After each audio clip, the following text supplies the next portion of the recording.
दोस्तों आज की वीडियो के अंदर अपने टेली प्राइम सॉफ्टवेयर के अंदर इन्वेंट्री मास्टर के अंदर ये जो हमारे इन्वेंट्री मास्टर के कुछ ऑप्शंस हैं, जैसे स्टॉक ग्रुप हो गया, स्टॉक कैटेगरी होगी, स्टॉक आइटम होगी, स्टॉक की यूनिट होगी, स्टॉक की लोकेशन होगी। तो आखिरकार इस स्टॉक इन्वेंट्री को अपने को किस तरीके से प्रैक्टिकली हमें मैनेज करना होता है, यानी कि जब हम किसी बिजनेस की अकाउंटिंग करते हैं तो उस बिजनेस के अंदर जो हमारे प्रोडक्ट होते हैं उन प्रोडक्ट का नाम हमें कैसे लिखना होता है, उन प्रोडक्ट की जो कैटेगरी है वो हमें कैसे डिफाइन करनी होती है, स्टॉक ग्रुप अपने को कैसे बनाना होता है और उसकी यूनिट हम कैसे बना सकते हैं, उसकी लोकेशन अपने किस तरीके से सेट कर सकते हैं। ये सारी बातें आज की इस वीडियो के अंदर अपने बिल्कुल प्रैक्टिकल मेथड के साथ समझने वाले हैं। तो अगर आप टेली प्राइम सॉफ्टवेयर को पहली बार यूज कर रहे हो तो इस वीडियो के अंत तक जरूर देखना, इस वीडियो से जरूर आपको कुछ नया सीखने को मिलने वाला है। वीडियो पसंद आए तो लाइक जरूर कर देना। इसी टाइप की और नई नई वीडियो को देखने के लिए हमारे चैनल को आप सब्सक्राइब कर सकते हो। तो सबसे पहले अपने बात करते हैं टेली प्राइम सॉफ्टवेयर के अंदर। हालांकि अब आपको मैं एक बार पहले बता देता हूँ, एल्टर पे चलते हैं, स्टॉक आइटम पर चलते हैं। मैंने किसी भी टाइप की कोई स्टॉक आइटम बना के नहीं रखी हुई, क्योंकि हम बिल्कुल प्रैक्टिकल तरीके से इस सेशन को समझेंगे। तो हमारे पास स्टॉक आइटम हमने ऑलरेडी एक्सेल के अंदर इसका पूरा सेटअप है जो तैयार करके रखा हुआ है। हम इसी के अकॉर्डिंग अपने stock item, stock group, stock की यूनिट और स्टॉक की कैटेगरी को डिफाइन करेंगे। तो जैसे हमने टेली सॉफ्टवेयर को ओपन कर लिया, अगर आप किसी भी बिजनेस, आपके बिजनेस अलग टाइप का हो सकता है, लेकिन यहाँ अपने एग्जांपल ले रहे हैं भी अगर आपके पास में कोई मोबाइल की शॉप है या फिर आप जैसे कोई लैपटॉप पीसी वगैरह अगर आप सेल करते हो तो उस टाइप का अगर आपका बिजनेस है तो उस कैटेगरी के अंदर आपको स्टॉक आइटम का नाम है जो क्या लिखना होता है। तो सेम वही प्रोसेस अगर आपके पास में बिजनेस कोई अलग टाइप का है तो आप उसी अकॉर्डिंग अपने स्टॉक आइटम का नाम और ग्रुप, उसकी यूनिट और स्टॉक कैटेगरी डिफाइन उसकी कर सकते हो। अगर फिर भी अगर आपको कोई प्रॉब्लम आती है, आपके स्टॉक बिजनेस की जो स्टॉक आइटम है उसका ग्रुप आपको समझ में नहीं आ रहा, उसकी स्टॉक की कैटेगरी आपको समझ में नहीं आ रही, तो आप डेफिनेटली हमें कमेंट कर दीजिए, अपनी पूरी कोशिश करेंगे आपको वीडियो के जरिए उसका रिप्लाई देने की। तो सबसे पहले अपने को बनाना होता है स्टॉक आइटम, ठीक है। तो अपने चलते हैं क्रिएट पर, क्रिएट पे चलने के बाद स्टॉक आइटम अपने बनाएंगे। तो अगर अपने चाहें तो इन सबको अपने पहले भी बना के रख सकते हैं।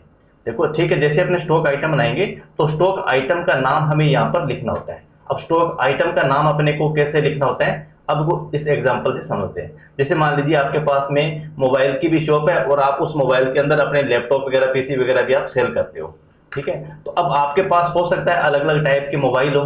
तो जैसे यहाँ पर मैं अपनों ने एग्जांपल लिया भी, आपके पास मान लीजिए एक सैमसंग A57 5G के नाम से आपके पास में कोई प्रोडक्ट पड़ा है मोबाइल का, ठीक है। क्योंकि अब कस्टमर आपके पास आएगा तो डायरेक्ट ये बोलेगा भी हमें मोबाइल चाहिए। अब आप कस्टमर से ये डिमांड करोगे भी मोबाइल कौन सा चाहिए, तो कस्टमर आपसे फिर से पूछेगा हमें सैमसंग कंपनी का चाहिए। अब सैमसंग कंपनी के अंदर भी काफी सारे मॉडल आते हैं, तो आप उस कंडीशन के अंदर आप कस्टमर आपको बताएगा भी हमें A57 5G वाला मोबाइल है जो चाहिए। तो अब आप जब स्टॉक आइटम का जब अपने लेजर आइटम क्रिएट करेंगे, इसका मास्टर क्रिएट करेंगे स्टॉक आइटम का, तो हमें यहाँ पर खाली सैमसंग मोबाइल नहीं लिखना होता, पर्टिकुलर उस मोबाइल का जो पूरा नाम है, यानी कि उस ब्रांड का जो नाम है वो हमें यहाँ पर लिखना होता है, ठीक है। जैसे यहाँ पर हमने नाम लिखा है सैमसंग गैलेक्सी A57 5G, तो अपने क्या करेंगे, इस नाम को जैसे अपने कॉपी कर लिया और टेली सॉफ्टवेयर के अंदर आपको यहाँ पर नाम लिख देना है। उसके बाद में यहाँ पर आ जाएगा अंडर का ऑप्शन। अब अंडर का मतलब आ गया भी यहाँ पर आपको ग्रुप ये पूछ रहा है भी आप इस मोबाइल को कौन से ग्रुप के अंदर रख रहे हो। बाय डिफॉल्ट सॉफ्टवेयर आपको प्राइमरी का ऑप्शन देता है, लेकिन अब यहाँ पर अपने क्या करने वाले हैं, इसको नया ग्रुप एक क्रिएट करेंगे, ठीक है। अब जब ग्रुप क्रिएट करेंगे तो ग्रुप इसका अपने क्या देने वाले हैं, स्टॉक का ग्रुप अपने देंगे इसका मोबाइल, क्योंकि ये एक तरीके का सैमसंग जो प्रोडक्ट है ये एक मोबाइल की कैटेगरी का प्रोडक्ट है। तो यहाँ पर अपने क्या करने वाले हैं, एक मोबाइल के नाम से ग्रुप क्रिएट कर देंगे, और इसको भी, इसका जो ग्रुप का जो अंडर है वो उसको अपने प्राइमरी रखने वाले हैं।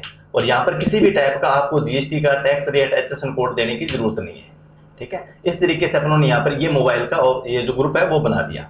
उसके बाद बात आएगी इसकी यूनिट, ठीक है। अब यूनिट का मतलब क्या बन गया भी अपने इस प्रोडक्ट को कौन सी यूनिट के अंदर सेल करते हैं। अब जाहिर सी बात है भी मोबाइल है तो मोबाइल पीस के अंदर मतलब सेल होता है, तो अगर आप चाहो तो नॉन्स के नाम से भी आप अपनी एक यूनिट बना सकते हो। तो जैसे अब अपने इस मोबाइल का जो यूनिट है वो बनाएंगे पीसीएस के नाम से, तो अपने टेली पे चलेंगे और यहाँ पर भी आप क्रिएट करोगे, ठीक है। और यहाँ अपने लिखने वाले हैं पीसीएस, ठीक है।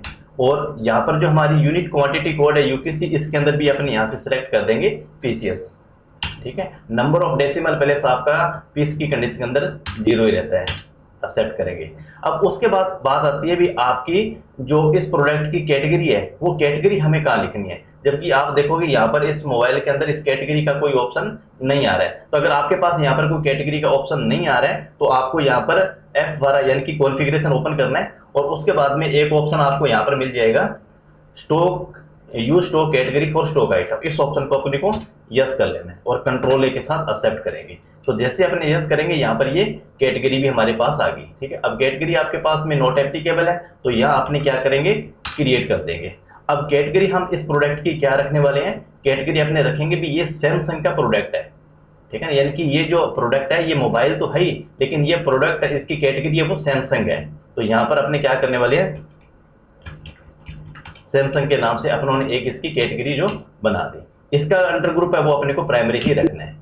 एंटर बटन प्रेस करेंगे। ठीक है, तो यानी कि अब अपने स्टॉक आइटम का नाम लिख दिया।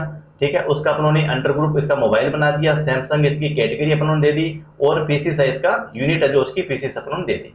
अब उसके बाद ऑप्शन आता है एडिशनल डिटेल, यानी कि अगर आप इसका बैच नंबर वगैरह कुछ लिखना चाहते हो तो इसका बैच नंबर वगैरह हमें लिखने की कोई जरूरत नहीं होती, क्योंकि ये हमारे लिए उस कंडीशन में याद आता है जब कोई हमारे पास में जैसे कोई मेडिकल स्टोर की लाइन के कोई प्रोडक्ट हो, कोई टैबलेट हो, या ऐसे कोई खाद्य पदार्थ जिनके ऊपर हमें मैन्युफैक्चरर का नाम, मैन्युफैक्चरिंग डेट, एक्सपायरी डेट लिखना जरूरी हो, इसलिए हमें इस एडिशनल डिटेल को यूज करते हैं।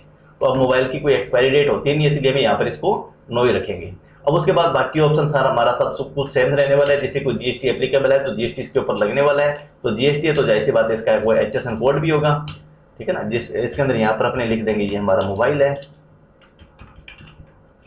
ठीक है, उसके बाद में जीएसटी का रेट, टैक्सेबल रेट, जैसे जीएसटी 18% अपने सेलेक्ट कर दिया। एंटर बटन प्रेस करते हुए इसको अपने एक्सेप्ट कर दिया। इस तरीके से ये स्टॉक आइटम हम लोगों ने क्रिएट कर दी। इसी तरीके से अब एक मोबाइल हमारे पास में एक प्रोडक्ट और है, Samsung Galaxy A375 5G 4GB 128 के साथ में। ठीक है, तो अब आपके पास में देखो प्रोडक्ट के नाम सेम हो सकते हैं, लेकिन अब उनकी जो कॉन्फ़िगरेशन सेटिंग होती है वो अलग अलग हो सकती है। जैसे यहाँ हमारे पास में सैमसंग गैलेक्सी मॉडल सेम ही है, लेकिन अब यहाँ पर क्या है, यहाँ पर देखो इसका ये लास्ट के अंदर जो इसकी कॉन्फ़िगरेशन है वो चेंज हो रही है, यानी कि ये प्रोडक्ट 4/128 के साथ में आ रहा है, और ये जो प्रोडक्ट है सेम ही प्रोडक्ट है, ये आपको मान लीजिए 8/256 के साथ में भी आता है। तो प्रोडक्ट बिल्कुल नाम सेम है लेकिन कॉन्फ़िगरेशन उसकी अलग है। तो यहाँ पर अपने क्या करेंगे, इसी की भी स्टॉक आइटम यहाँ पर बनने वाली है। अब इसको भी सेम अपने क्या रखने वाले हैं, मोबाइल के अंदर। अब ये भी सैमसंग का प्रोडक्ट है, पीसीएस हमारे पास में बना हुआ ही है। ठीक है, अब एक बार जीएसटी वगैरह सब कुछ सेम, वही प्रोसेस सेम हमारा रह जाएगा, और जीएसटी 18%। ठीक है, इसी तरीके से जैसे अपनों ने ये प्रोडक्ट बना दिया। अब अपने पास एक चलते हैं, जैसे ये सारे हमारे पास में मोबाइल है, अब एक अपने प्रोडक्ट ये बनाते हैं वीवो का। जैसे अपनों ने ले लिया Vivo X3 FE के नाम से ये कोई प्रोडक्ट है, अपनों ने इसको भी यहाँ से पेस्ट कर दिया। अब इसकी कैटेगरी मोबाइल की रहने वाली है, लेकिन अब इसका जो अंडर ग्रुप इसका मोबाइल रख दिया, लेकिन अब इसकी जो कैटेगरी अपने डिफाइन करेंगे वो यहाँ पर इसके ब्रांड की कंपनी की करते हैं। जैसे अब यहाँ पर अपने इसके स्टॉक की जो कैटेगरी है वो बनाने वाले हैं वीवो के नाम से। ठीक है, तो यहाँ अपने क्या करेंगे, इसकी कैटेगरी को क्रिएट करेंगे और यहाँ पर उस कंपनी का नाम अपने यहाँ पर लिख देंगे। एंटर बटन प्रेस करेंगे, यह भी पीसी के अंदर सेल होने वाला है। ठीक है, बाकी सब कुछ जो मोबाइल का HSN कोड वगैरह जो हमारा जीएसटी से संबंधित डिटेल है वो सभी के अंदर सेम होती है, उसके ऊपर कोई प्रोडक्ट से कोई फर्क नहीं पड़ता। ठीक है, इसी तरीके से जैसे मान लीजिए हमारे पास में अब लैपटॉप भी है। अब लैपटॉप जैसे हमारे पास ये एक प्रोडक्ट है HP Victus 15 FA21960XX के नाम से, यानी कि ये एक लैपटॉप के एक ब्रांड का नाम है। तो हम ये इस ब्रांड के नाम को कहाँ रखने वाले हैं, स्टॉक आइटम के अंदर। ठीक है, अब इसका ग्रुप अपने यहाँ पर क्या लिखने, अंडर क्या रखेंगे इसको, अब यहाँ अपने इसका एक ग्रुप बना देंगे लैपटॉप के नाम से। देखिए जैसे कि अपनों ने यहाँ पर ये लिखा हुआ है भी इसका जो स्टॉक ग्रुप है वो अपनों ने डिफाइन करेंगे भी ये एक लैपटॉप का ग्रुप है। जैसे अपनों ने यहाँ पर लैपटॉप रख दिया, ये प्राइमरी रहेगा, सब कुछ सेम रहेगा। और उसके बाद में अब यहाँ पर इसकी जो कैटेगरी है, अब कैटेगरी भी अंदर अपन यहाँ पर क्या रखने वाले हैं, इसकी कंपनी का नाम लिखें भी ये एक HP का लैपटॉप है, तो इसकी कैटेगरी यहाँ पर अपने नई बना देंगे HP के नाम से। अब इनका मतलब असर क्या पड़ेगा वो जब अपने परचेज की एंट्री करेंगे तब हमें पता चलेगा। बाकी सेम वही डिटेल रहने वाली है, जैसे यहाँ पर अपनों ने लिख दिया लैपटॉप। और उसके बाद में जीएसटी का टैक्स रेट सब कुछ सेम। ठीक है, और उसके बाद एक अपने लेते हैं यहाँ पर, जैसे हमारे पास में एक डेल का भी लैपटॉप है, तो अपने इस डेल के लैपटॉप का जो प्रोडक्ट का नाम है वो अपने यहाँ पर स्टॉक आइटम में लिखेंगे। अब यहाँ पर इसको अंडर इसको अपने रखने वाले लैपटॉप में, अब इसकी कैटेगरी देखो ये एक डेल का लैपटॉप है, तो अब अपने यहाँ पर क्या करेंगे, इसकी कैटेगरी एक अलग क्रिएट कर देंगे डेल के नाम से, ठीक है। और यूनिट इसकी पीसीस के अंदर भी सेल होने वाला है, और उसके बाद में यहाँ पर लिख देंगे अपने डेल, और टैक्स रेट का सेम वही ऑप्शन, एंटर बटन अपनों ने प्रेस करके एक्सेप्ट कर दिया, ठीक है। तो इस तरीके से हमें स्टॉक आइटम का नाम, कैटेगरी, इसका अंडर यूनिट सब कुछ डिफाइन करेंगे। लेकिन अब इसका असर हमें कहाँ देखने को मिलेगा, अब अपने इनकी सभी वाउचर प्रोडक्ट की एंट्री करते हैं परचेज वाउचर में, ठीक है, तब हमें पता चलेगा। जैसे वाउचर पर अपने गए, ठीक है, और मान लीजिए अपने एंट्री कर लेते हैं इसके अंदर भी 20 अप्रैल को, ठीक है, F9 यानी कि परचेज वाउचर अपने यूज करने वाले हैं यहाँ पर। तो यहाँ पर हमारे पास में जो इनवॉइस का नंबर आया होगा वो इनवॉइस का नंबर यहाँ पर एक बार अपने डाल देंगे, ठीक है। और उसके बाद में ABC ट्रेडिंग कंपनी को ले लेते हैं यहाँ पर। अब यहाँ पर जो अपनों ने प्रोडक्ट बनाए थे वो सारे के सारे प्रोडक्ट यहाँ पर आ गए। जैसे मान लीजिए अपनों ने डेल के प्रोडक्ट परचेज कर लिए 10, ठीक है, एक का रेट अपनों ने दे दिया 60,000 रुपये का, ठीक है, और 4 लाख रुपए की इसकी अमाउंट बन गई। तो अब मान लिया 18% की ये परचेज है तो GST 18% में चला जाएगा। और उसके बाद में डेल के बाद में जैसे एक HP है, HP के अपनों ने, अब यहाँ पर देखो ये सीधा, यहाँ पर आपको एक चीज़ और मैं दिखाऊँ, जैसे अपनों ने HP को सिलेक्ट किया और ये डायरेक्ट हमारा कर्सर इस अमाउंट पे जा रहा है, ठीक है, इसलिए जा रहा है क्योंकि इस प्रोडक्ट को जब अपनों ने क्रिएट किया तो इसकी यूनिट अपनों ने यहाँ पर नहीं दी थी, तो यूनिट हमने देंगे तो ये अब क्या होगा, अब हमारा कर्सर इस स्टॉक आइटम पे आके भी रुकेगा। जैसे 5 पीस हमने ये लिख लिए, 50,000 रुपये का रेट इसका ये हमने डाल दिया, ये भी 18% की परचेज है। इसी तरीके से तीसरी आइटम जैसे सैमसंग गैलेक्सी अपनों ने परचेज कर दिया 10 पीस, एक का रेट 15,000 रुपये अपनों ने दे दिया, ठीक है, ये भी 18% की परचेज है। और उसके बाद में अपनों ने सभी आइटम की परचेज कर लेते हैं, एक बार 5 पीस कर दिया, ये इसका रेट एक बार अपने 10,000 रुपये दे देते हैं, 18% की परचेज है ये भी। और उसके बाद में ये हमारे पास में एक वीवो का मोबाइल, ये मान लीजिए 8 पीस हमने ये सिलेक्ट कर लिए, 12,000 रुपये का एक पीस है, और ये 18% की परचेज, ठीक है। ये सब कुछ इसी तरीके से रहेगा। बाकी CGST टैक्स हमारे को लग के आएगा और SGST टैक्स भी लग के आएगा। एंटर बटन प्रेस करेंगे और इस वाउचर को अपने एक बार सेव कर देंगे, ठीक है। तो ये नॉर्मल परचेज की एंट्री अपने जैसे करते हैं वैसे अपनों ने करके रख देंगे। अब उसके बाद क्या होने वाला है, वापिस जब इसकी स्टॉक समरी अपने देखेंगे जाके, स्टॉक पे आपको दिखाएगा, तो अब यहाँ पर ये चीज़ आपको दिखाएगा कि आपके पास में लैपटॉप तो पड़े हैं इस अमाउंट के और मोबाइल आपके पड़े हैं इस अमाउंट के। जब अपने Alt F1 के साथ डिटेल के साथ देखेंगे तो डिटेल के साथ आपको ये लैपटॉप की यहाँ पर अमाउंट दिखाएगा भी, जो लैपटॉप आपके पास स्टॉक है उसके अंदर आपके पास में डेल का ये स्टॉक पड़ा है और HP का ये है। और आपने वही बात करी भाई मोबाइल का, तो मोबाइल के अंदर आपने जिन जिन स्टॉक ग्रुप के अंदर मोबाइल को रखा था वो स्टॉक आपको केवल इस मोबाइल के अंदर दिखाने वाला है। तो इसी तरीके से अगर आपने इसको डिफाइन करें प्रॉपर, तो ये यानी कि जो ग्रुप अपनों ने बनाया वो स्टॉक जब समरी अपने देखेंगे तो वो इस पूरी डिटेल के साथ दिखेगा भी आपके पास लैपटॉप इतनी है। डिटेल देखनी है, Alt F1 अपने प्रेस करेंगे तो पूरी डिटेल खुजेगी, लैपटॉप के अंदर आपके पास में इतने प्रोडक्ट पड़े हैं और ये इनकी क्वांटिटी है। और मोबाइल जो आपने परचेज किए थे, मोबाइल का जो ग्रुप अपनों ने दिया था वो ग्रुप आपके यहाँ पर काम आने वाले हैं, ठीक है। अब यहाँ पर एक ऑप्शन हमारे पास में ये भी था कि जब अपनों ने क्रिएट किया था तो अब इसके अंदर देखो 4 ऑप्शन अपनों ने यूज कर लिए, स्टॉक ग्रुप अपनों ने बना लिया, स्टॉक कैटेगरी बना ली, स्टॉक आइटम बना ली, यूनिट भी अपनों ने बनाई थी। अब ये एक ऑप्शन है हमारे पास में लोकेशन का।